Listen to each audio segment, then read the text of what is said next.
one of the servants in the intercessory prayer ministry. I started going to Greenbelt Chapel occasionally sometime in 2006. I can't exactly remember what brought me there at that time because that was a phase in my life wherein I would usually say I have my own personal relationship with my God, and that's what matters. In fact, I don't even go to Mass every Sunday. In 2010, work became overly stressful, so that's when I became a regular. And by that, I mean every day. I always find comfort in my own safe space, may it be inside or outside the chapel. Oftentimes, the readings, prayers, and homilies sounded like God's answers to questions, doubts, and worries in my head.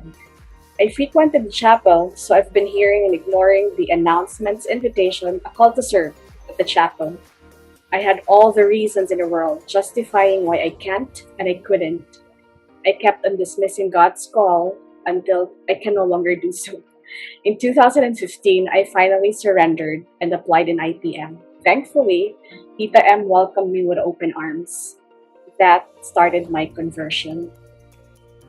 I was born to a practicing Catholic family. I was sent to Catholic school in grade school and Catholic university in college. But to my family's disgust, admittedly, I was a lukewarm soul. Greenbelt Chapel fueled the spark in my heart to give importance to nurturing my faith. I found happiness and comfort whenever I attended Mass and participated in various religious activities in the chapel. I realized the value of having a community who's like a family more than anything. We don't always see each other eye to eye, and there were some mishaps here and there, heartaches even. But like any normal family, love rules no matter what. My most painful heartbreak happened in 2016, October 7th. That's when my dad was called home by our Heavenly Father. I couldn't have survived that difficult time without God's grace. He sent people my way who held my hand every step of the way as I was going through grief, and I am beyond grateful. My chapel service also pushed and motivated me to go out of the house and stop wallowing in heartache. Back then, Father June told me, just always open your heart to Him. The road has many twists and turns, but He is the way. Everything is grace, and we are all here to be your sojourners. True to His word, before COVID and now that we're in the middle of a pandemic, He's there for me, for all of us. Despite physical distance or separation brought by the pandemic, they are still with me in my faith journey.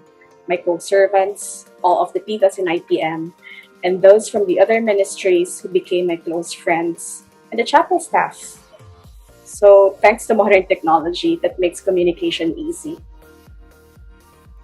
Prior to Greenbelt Chapel, it's important to me to do what is right and not step on other people's toes, pay forward, and share my blessings.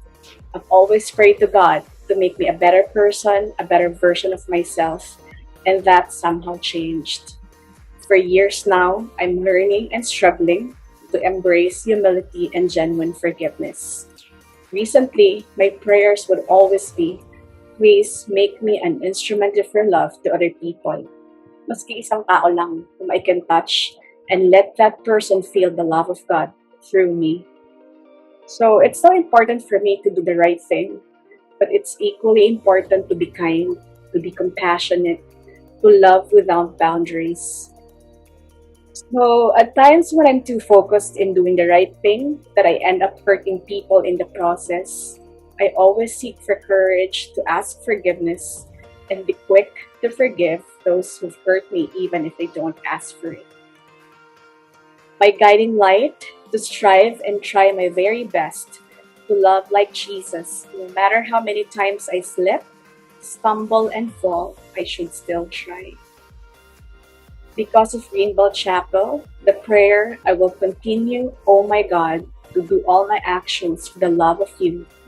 Live Jesus in our hearts forever is no longer lip service. Behind this prayer is hope and trust that God will continue to give me the grace to be able to live by it. I have too many unforgettable memories at Greenbelt Chapel, And one that I'll probably never forget was that time when I had this desire to enter public service. And I was discerning, praying so hard that I'll hear God's voice and that I'll find out what He wants me to do. I was walking outside the chapel while there was an ongoing mass, and I vividly remember the priest was in the middle of his homily and he said, "Hindi mo kailangan magkaroon ng posisyon para makapaglingkod." So there goes my answer. I don't know where my journey will lead me and what tomorrow may bring, but one thing is certain: Greenbelt Chapel is home.